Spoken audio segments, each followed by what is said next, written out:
Okay, for this one, they give us two functions, f of x and g of x, and they want us to find some. So A says, what's f of negative 2?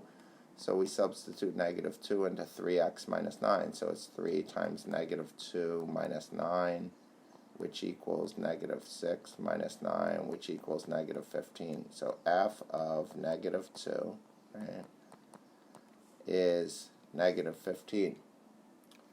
For B, I'll do that up here, right? B, we want g of negative 2.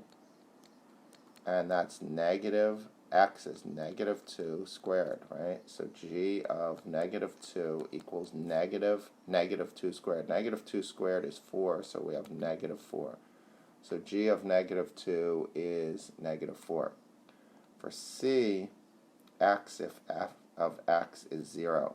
So they're saying, here's f of x, right, equals 3x minus 9.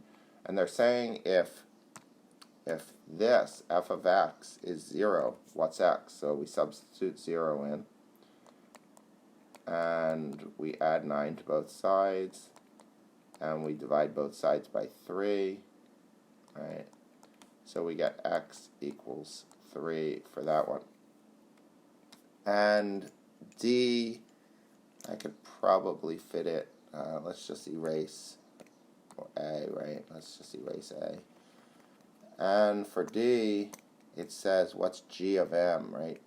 G of m.